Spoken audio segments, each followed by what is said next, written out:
We start tonight with breaking news. Janesville police are searching for a woman they say caused a crash on purpose and then left the scene. Madison will celebrate the grand opening of a new campus landmark tonight.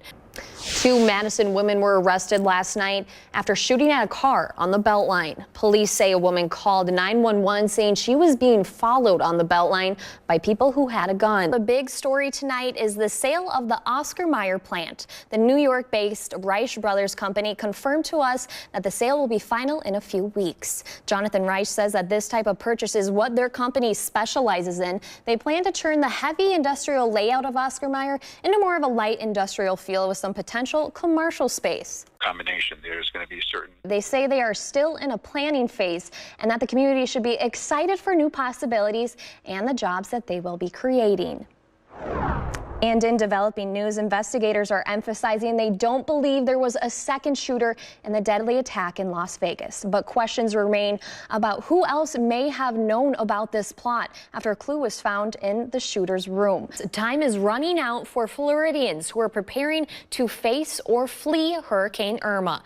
But is the money to help disaster relief running out? FEMA resources are dwindling and Congress is scrambling to send billions to the agency. These powerful images of Irma's wrath are coming out of the Caribbean. The massive storm will be impacting Florida and possibly Georgia and the Carolinas. It comes on the heels of Hurricane Harvey in Texas, which drained federal disaster relief money. And U.S. Supreme Court Justice Elena Kagan is visiting the UW campus this afternoon. She's expected to talk about her experiences on the bench, her judicial philosophy, and then will answer questions from the audience. UW's System Board of Regents has approved a policy we told you about yesterday, allowing schools to suspend or expel students who disrupt campus speeches and presentations. It says students who disrupt others' free speech through violent behavior or disorderly conduct twice will be suspended for a semester. A third time, the student will be expelled. In our continuing coverage, an expelled UW student accused of several sexual assaults will have separate trials. Alec Cook faces 21 counts of various sexual assault charges against 10 different women in Madison. Cook's lawyers filed for separate trials last month, saying one giant case would create prejudice against their client. But prosecutors said the only way the jury will understand all of this information is to try the charges at once. Today, Cook's attorneys said they plan to make a motion to move the trials out of Dane County as well. This is why we need to do what we need to do. Cook's first trial is scheduled for December, with other trials following in February and April.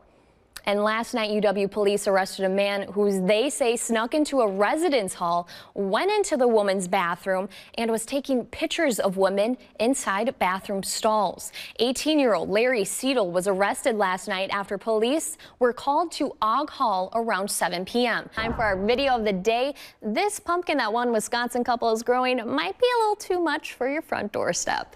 This one right here is one of the biggest pumpkins yet. It's about 6 feet tall and around 1,700 pounds. The pumpkin is one of the 10 raised by Dell and Julie Foss of Northeast Fond du Lac.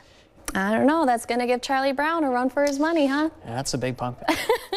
A great pumpkin, right? Yes. Well, the Badgers get ready for their date with the Cornhuskers. There's plenty of high school football tonight, so we have a date with Jocko as he has the highlights next in sports. In your money, we all want to look our best and put our best foot forward, especially in situations like social gatherings and job interviews. Well, want to look smarter than you actually are? Here's money expert Stacey Johnson with some intelligent tips.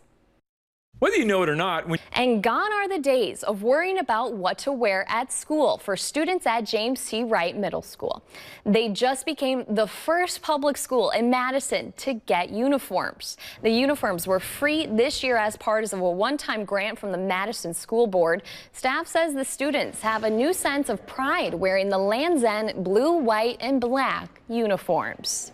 I think just about everyone embraced the idea that was sprouted about 4 years ago. The uniforms are supposed to help kids focus so they're not distracted on other things at school, maybe like some of those fidget spinners that we've been seeing. 60 degrees, so we're going to be about a dozen degrees above average both Monday and Tuesday. Looking forward to that. And it's going to be a little rainy, but hey, Still Friday. It is still Got Friday, the weekend indeed. coming up, right? Start and end times vary, of course, by region, but kind of the rule of thumb is really 30 minutes before sunrise, and then it ends 20 minutes after sunset.